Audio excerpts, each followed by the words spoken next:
Hi hello friends, modern ഫാബിൻ്റെ പുതിയൊരു വീഡിയോയിലേക്ക് എല്ലാവർക്കും സ്വാഗതം.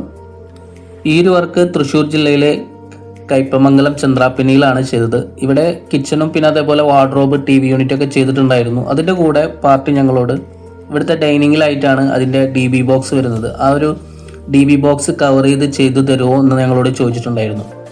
അവരൊറ്റ ആ ഒരു കാര്യം മാത്രമാണ് ഞങ്ങളോട് പറഞ്ഞത്. ഇത് അലുമിനിയം ഫ്രെയിം ഉപയോഗിച്ച് കാണത്തക്ക രീതിയിലല്ലാതെ വേറെ ഏതെങ്കിലും രീതിയിൽ അലുമിനിയവും പിന്നെ അതേപോലെ PVC ലാമിനേറ്റഡ് ഷീറ്റ് ഉപയോഗിച്ച് ചെയ്യാൻ പറ്റുമെന്നുള്ള അടിസ്ഥാനത്തിലാണ് ഇങ്ങനത്തെ ആ ഒരു രീതിയിൽ ഈ ഒരു മോഡലിൽ DB ബോക്സ് കവർ ചെയ്തെടുത്തത്. ഇത് രണ്ട് ഭാഗത്തേക്കും സ്ലൈഡ് ചെയ്ത് നീക്കിയതിന് ശേഷം വളരെ സുഗമമായിട്ട് നമുക്ക് DB ബോക്സിൻ്റെ ഡോറ് തുറന്ന് അത് ഉപയോഗിക്കാവുന്നതാണ്. അപ്പോൾ ഇതേപോലുള്ള ചെറിയ കാര്യം പോലും നമുക്ക് ഇൻറ്റീരിയർ ചെയ്ത് വളരെ ഭംഗിയാക്കിയിട്ട് നമുക്ക് അലുമിനിയം ഇൻറ്റീരിയർ കൂടി നമുക്ക് ചെയ്യാൻ സാധിക്കും. ഇവിടെ ഓൾറെഡി ഈ പാർട്ടി നമ്മളോട് പ്ലൈവുഡിലായിട്ട് ചെയ്ത ഒരു മോഡലാണ് കാണിച്ചു തന്നിട്ടുണ്ടായിരുന്നത്. അപ്പോൾ ആ ഒരു പ്ലൈവുഡിൽ വരുന്ന എങ്ങനെയാണോ അതേ രീതിയിൽ തന്നെയാണ് അലുമിനിയം പിന്നെ അതേപോലെ PVC ലാമിനേറ്റഡ് ഷീറ്റ് ഉപയോഗിച്ചിട്ട് ഇവിടെ നമ്മൾ ഈ ഒരു DB ബോക്സ് സെറ്റ് ചെയ്തെടുത്തത്. സാധാരണയായി എല്ലാവരും ഇതേപോലുള്ള DB ബോക്സുകളൊക്കെ കവർ ചെയ്തെടുക്കാറില്ല. അപ്പോൾ സാധാരണ എല്ലാ വീട്ടിലും DB ബോക്സുകളൊക്കെ വരാറ് ഡൈനിങ്ങിലും പിന്നെ അതുപോലെ തന്നെ മെയിൻ ഹാളിലൊക്കെ ആയിരിക്കും.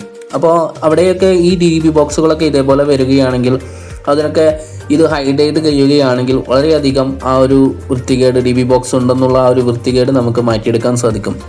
ഇപ്പോൾ ഇവിടെ രണ്ട് ഭാഗത്തേക്കും സ്ലൈഡ് ചെയ്ത് ചെയ്യാവുന്ന രീതിയിലാണ് ചെയ്തത്. എല്ലായിടത്തും ഇതേപോലെ നമുക്ക് സ്ലൈഡ് ചെയ്ത് ചെയ്യാൻ പറ്റുകയില്ല. ഇവിടെ രണ്ട് ഭാഗത്തേക്കും സ്ലൈഡ് ചെയ്യാനുള്ള ആ ഒരു സൗകര്യം ഉള്ളത് കൊണ്ട് ഇതേപോലെ ചെയ്തു.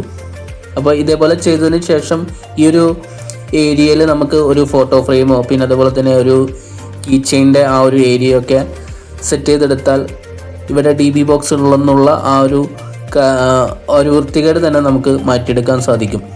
പിന്നെ ഇവിടെ ഞങ്ങൾ ചെയ്തു കൊടുത്തത് ഒരു വാള് മൊത്തം PVC ലാമിനേറ്റഡ് ഷീറ്റ് ഉപയോഗിച്ച് ഫുള്ള് ലാമിനേഷൻ അതായത് പാനലിങ് ചെയ്ത് കൊടുക്കുകയാണ് ചെയ്തത്. അതിനോടൊപ്പം തന്നെ ഒരു ചെറിയൊരു എക്വോറിയം സ്റ്റാൻഡും കൂടി സെറ്റ് ചെയ്തിട്ടുണ്ട്. അതും പൂർണ്ണമായിട്ടും PVC ലാമിനേറ്റഡ് ഷീറ്റും പിന്നെ അതേപോലെ അലുമിനിയം ഉപയോഗിച്ചിട്ടാണ് ചെയ്തത്. ആ ഒരു സെൻട്രലായിട്ടാണ് എക്വോറിയം സെറ്റ് ചെയ്തെടുക്കാറ്. പിന്നെ അതേപോലെ ഇതിനായിട്ട് അടിയിലായിട്ട് ഒരു 2 സ്റ്റോറേജ് ബേസും കൂടി കൊടുത്തു. അപ്പോൾ ഇതേപോലുള്ള വർക്കുകളൊക്കെ നിങ്ങൾ ചെയ്യാൻ ആഗ്രഹിക്കുന്നുണ്ടെങ്കിൽ ഞങ്ങളെ കോൺടാക്ട് ചെയ്താൽ മതി. കിച്ചണും പിന്നെ അതേപോലെ തന്നെ വാർഡ്രോബ്, TV യൂണിറ്റ് എന്നീ എല്ലാ ഇൻറ്റീരിയർ വർക്കുകളും ഞങ്ങൾ ഓൾ കേരള ചെയ്തു കൊടുക്കുന്നുണ്ട്. അപ്പോൾ ഈ ഒരു വീഡിയോ നിങ്ങൾക്ക് ഇഷ്ടപ്പെട്ടെന്ന് കരുതുന്നു. ഇഷ്ടപ്പെട്ടാൽ തീർച്ചയായും ഞങ്ങളെ സപ്പോർട്ട് ചെയ്യുക. പിന്നെ അതുപോലെ തന്നെ വീഡിയോ ആദ്യമായിട്ട് കാണുന്നവരുണ്ടെങ്കിൽ ഞങ്ങളെ ചാനലൊന്ന് സബ്സ്ക്രൈബ് ചെയ്യുക. അപ്പോൾ അടുത്തൊരു വീഡിയോയിൽ കാണുന്നത് വരെ ഗുഡ് ബൈ.